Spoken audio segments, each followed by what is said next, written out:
In a country often referred to as the murder and rape capital of the world, one group of people are especially at risk. And despite some of the most progressive laws in the world to protect them, they are increasingly the targets of a particularly heinous crime. We travel to South Africa to meet a young survivor whose courage is inspiring.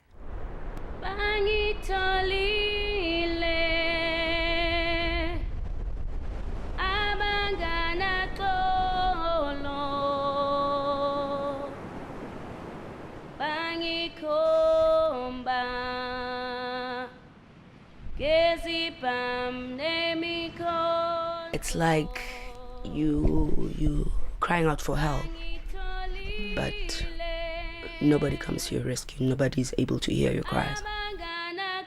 Oyama Mbopa knows just what that feels like. She's a survivor of brutal violence, and when she was attacked, her cries went unanswered.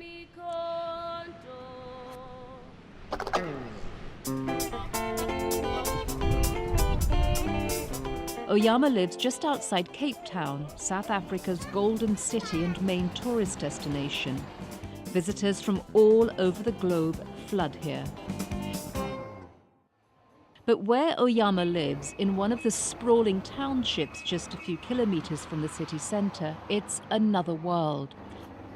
A place with staggering levels of violence, particularly against women. According to Interpol estimates, 1 in every 2 women in South Africa will be raped in her lifetime, the highest incidence of rape in the world. But women like Oyama are even more vulnerable than most. Why? Because she's a lesbian. It's not easy being a lesbian in the township. We are always targeted. And men are always trying to show us that at the end of the day we're women. Oyama was targeted in a vicious attack when she was a schoolgirl, already openly gay and just 15 years old. He dragged me from home, from my way home, to this area. At that time, there were not too many shacks around here. There was a small passage here in between. Had a knife, told me to take off my pants and my underwear, and then that's when he started raping me. There's no doubt in her mind exactly why she was attacked. Because of my sexuality, so that we can all be cured, so that we can start dating men, and we can all just be straight. It's what they call curative rape. Curative or corrective rape, as it's often called, is an everyday fear for most gay women in South Africa. While the exact number of rapes is not known, gay activist groups estimate that 10 lesbians are raped per week in Cape Town alone. And since 1998, more than 30 of these hate crimes have led to the victim's death.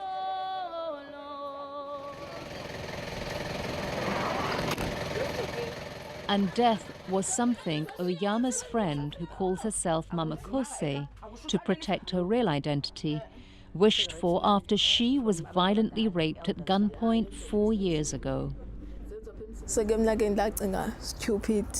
I thought stupidly that I should just kill myself. Mama Kose asked us not to show her face. One day when I was alone in the house, I took petrol, poured it over me, took a match, and set myself on fire.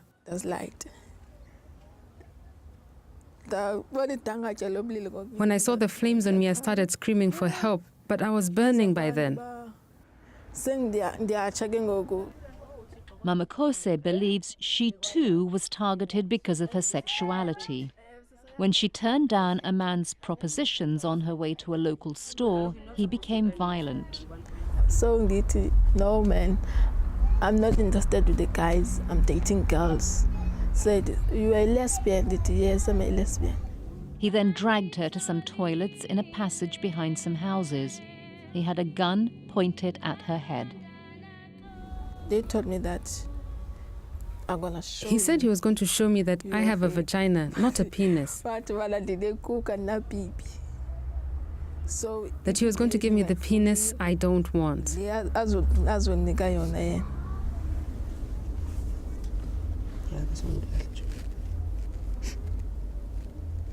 Mama Kose survived the attack, but the shame left her scarred both emotionally and physically for life. Some experts say that the shocking levels of violence against women in South Africa are a reflection of the country's troubled past. We had 50 years of very brutal apartheid, where everybody was brutalized. The legacies of that remain. Bernadette Muthian, who works with the South African human rights organization in Gender, says that both the country's history of oppression and the poverty that still rules the lives of so many here are partly to blame for the violence.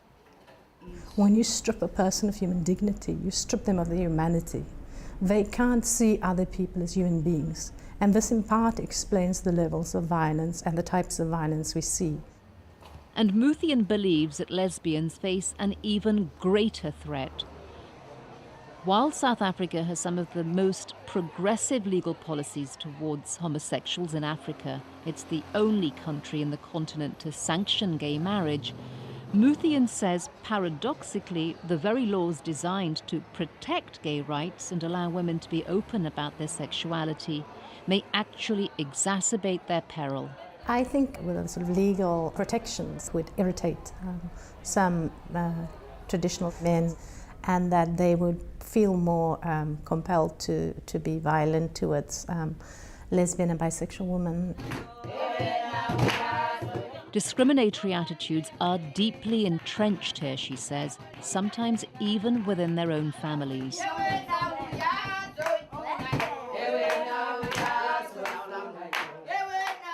Although Oyama is now clearly surrounded by the love and support of her large family, it wasn't always so. When she was 13, she revealed to her mother that she was gay. My mom didn't want to hear anything of it. There were meetings called for me, family meetings, elders coming to speak to me, to tell me that it was wrong, blah, blah, blah. There was this thing new to me. It was a shock. I said, this is witchcraft, my child. I used to beat her. I used to beat her a lot. Being gay in our culture, especially us as black people, it's a taboo, because we also don't educate our people about what is homosexuality. It took Oyama's mother 8 long years to accept her daughter's sexuality. When she finally let go and just accept me, it changed my whole life. To just hear her telling me how much she loves me and she has accepted my sexuality. Yes, I did accept my child as she is, and I love her. I love her. And to help her, her family arranged a ceremony for Oyama and her twin sister. Their grandfather honors their ancestors and calls both for any evil deeds perpetrated against the sisters in the past to be cleansed and for them to be protected in the future.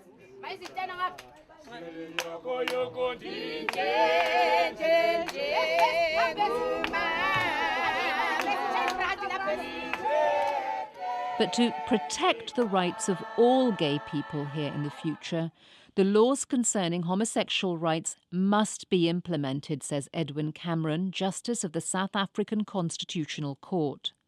And lesbian women challenge male supremacy and the hierarchy of gender very profoundly. Cameron says that even taking that first step to seek justice is hard here for the women.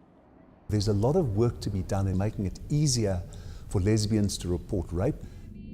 Only a fraction of South African women, 1 out of every 9, whether gay or straight, ever report their rape. Many experts like Cameron blame a lack of understanding of the trauma of rape, combined with insensitive handling of victims by the police and courts, and lax sentencing of perpetrators. We've got to change attitudes on the part of the public, police officials, people like myself, judges and lawyers, magistrates. Also essential is the right to treatment for victims. Well, I felt that it was necessary for me to design something very specifically for sexual abuse. Toka Majikweni of the South African National Prosecuting Authority has established a chain of innovative, comprehensive treatment facilities for rape survivors called the Tutuzela Care Centres. They're a one-stop shop offering immediate medical, psychological and legal care, all under one roof. We want to turn victims into survivors and finally to victors.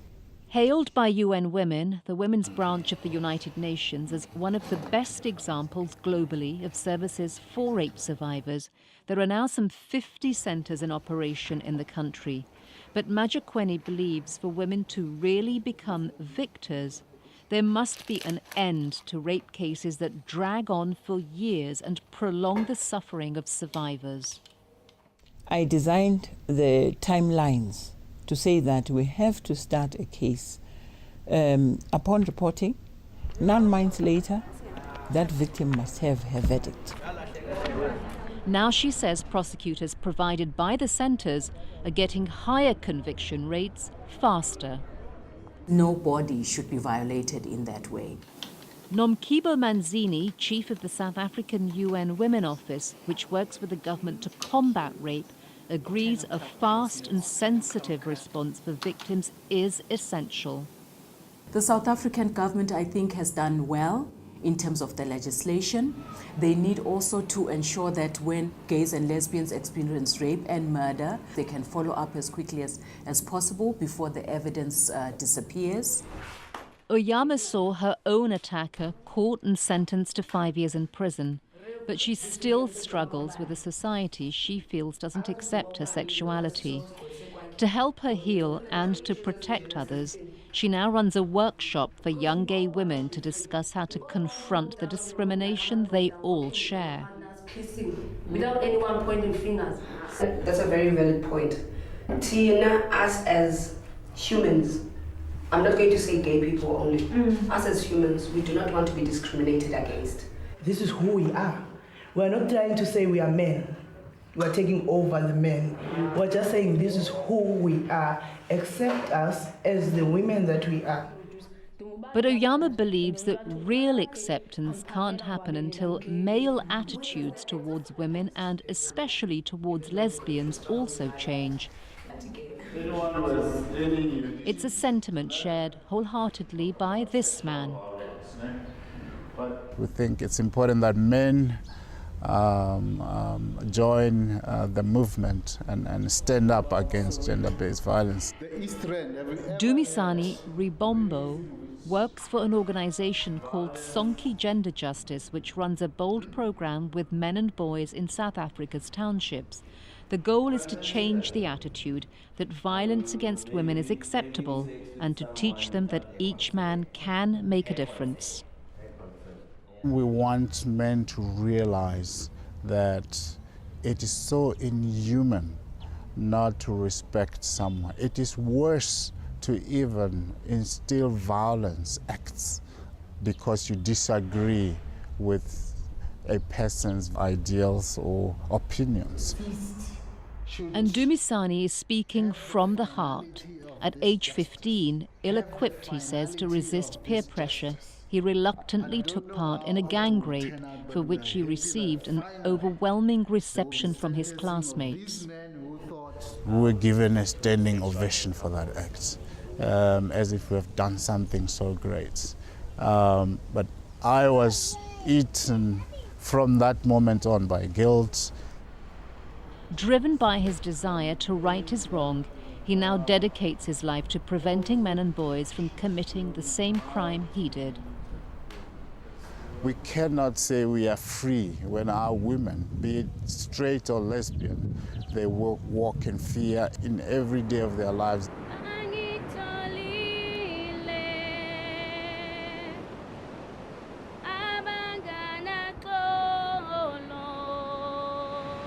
It's not easy to forget.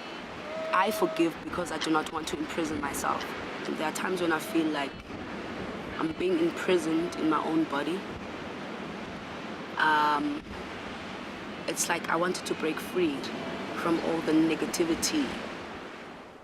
While the memories of her attack can't be erased, Oyama is determined to remain true to who she is until such a time that she and all the other women like her are accepted and they can walk free from fear. Just because I was a victim of rape, I'm not going to dwell on that. I'm going to study. I'm going to be someone. And I want him to see me tomorrow as a successful woman.